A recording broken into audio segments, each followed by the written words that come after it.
Eren egunatera zen berria, elkartasun ikastolek 900.000 euro banatu dituzte ikastolen 8 proiekturi laguntzeko, 9 eskakizun egin ziren guztira eta horietarako 8 egin dute aurrera guztira.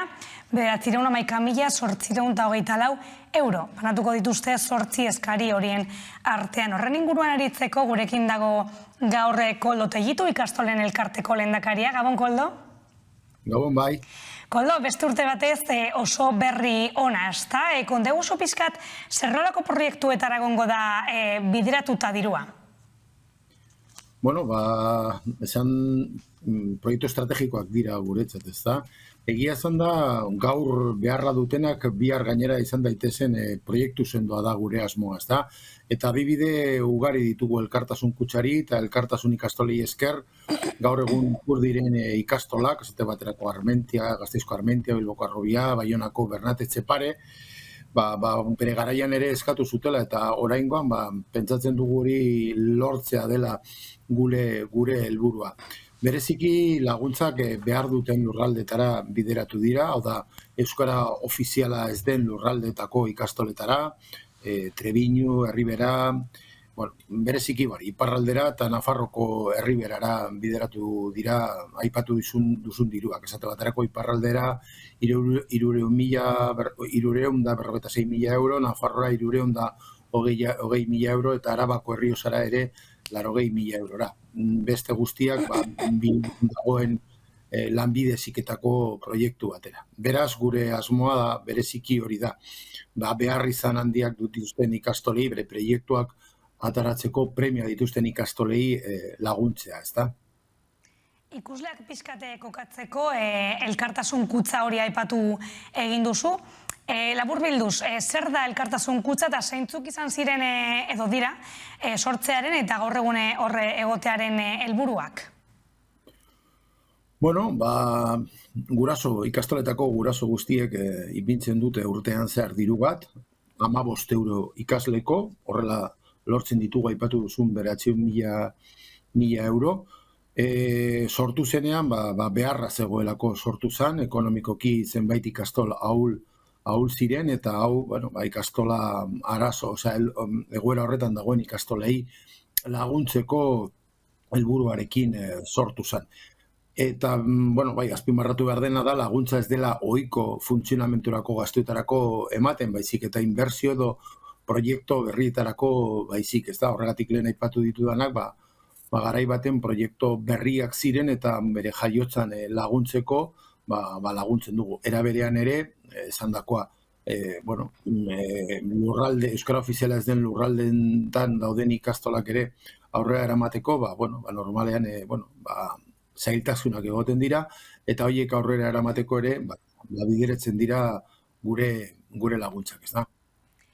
Eta hezkuntzari dagokionez, garai honetan gaudela, pandemiak eragin zuzena izan du hezkuntzan horretan, ez da?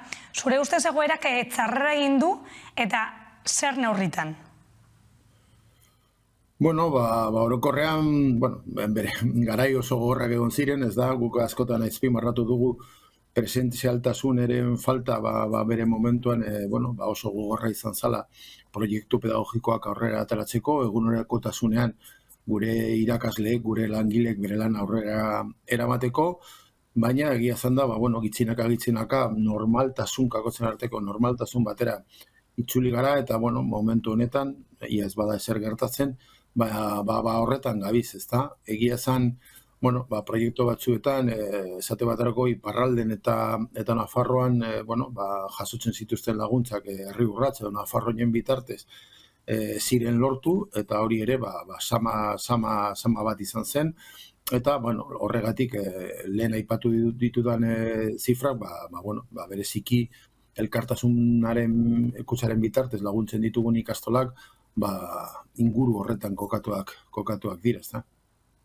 Eta, zuke komentatu askotan, pandemia horretiko egoera etzala askoz hobea, baina euskararen harira, nolakoa da, edo nola esango zenuke dela gaur egungo egoera ikasleen artean bai erabilera eta hezkuntzaren kalitateari dagokionez?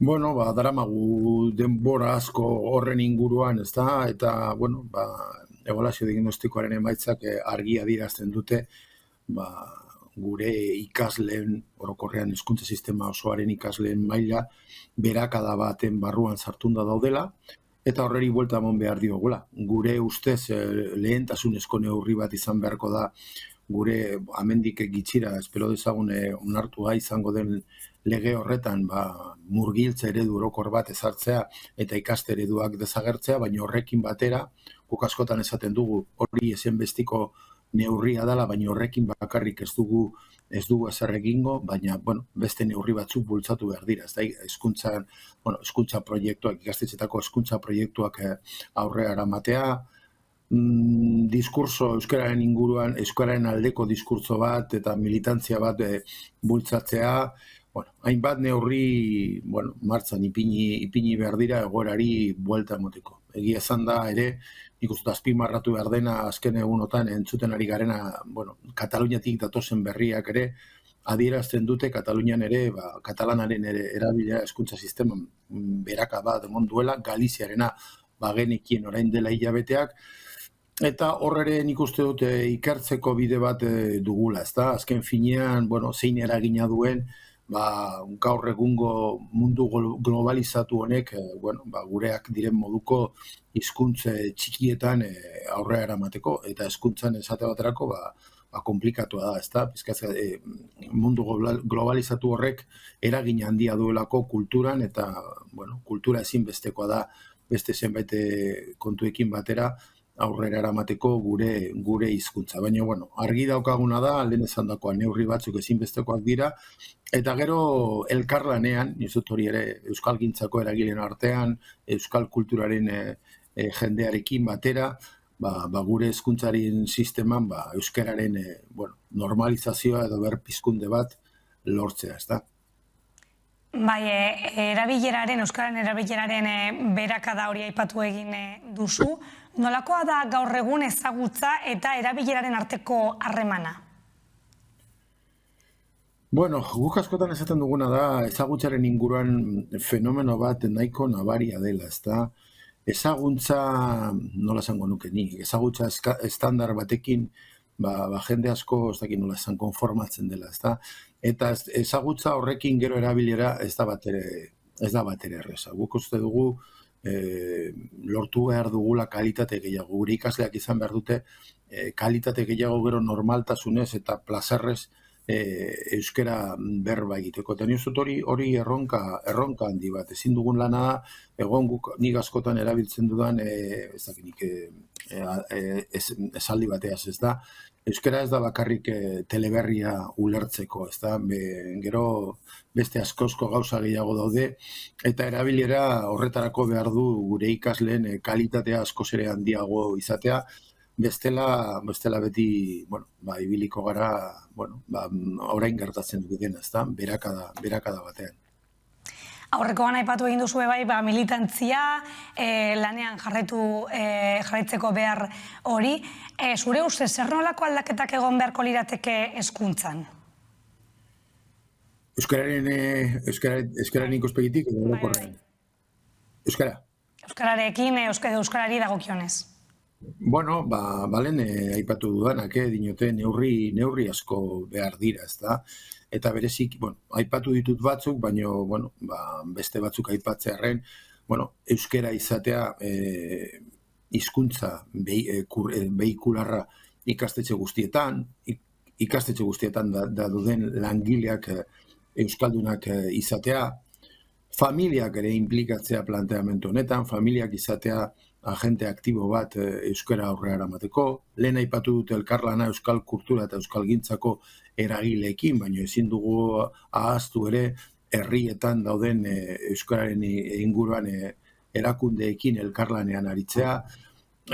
Neurri asko, lehen ere pizkata lortu behar dugun beste helburu bat, barkatu, gure ikasleen artean euskaraz aritzea, gainera normaltasun batez eta ikusten dutelako gure hizkuntza merezi duelako. Orduan, lehen esan dakoa, ezinbestean murgiltze eredu orokorra ezarri behar da gure hizkuntza sisteman gure ustez, gaur egun indarrean dauden hizkuntza ereduak desagertu, eta horrekin batera 11 neurri ipini berdira aurrera eramateko. Eta beti ere ahaztu barik, azken aldian emoten du ez dugula asmatzen. Eta igual, oraindik ere ikerketan eta aritu beharko garela. Ez da, formula berriak ikusteko, behar izan berriak aztertzeko, eta elkarlanean. Nik uste dute ezin duguna pentsatu inungo eragilea da, gu arrazoia dugula, edo gure planteamentoa bakarra dela. Ez da, nik uste dut gauden egoeran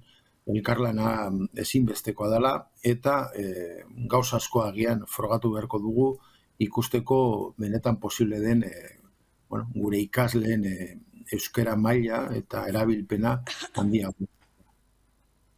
Mezu horrekin geratzen gara, Koldo, besterik gabe mila esker gurekin gaur egoteagatik. Mila esker zuoi. Besarkada bat. Bai, zuri.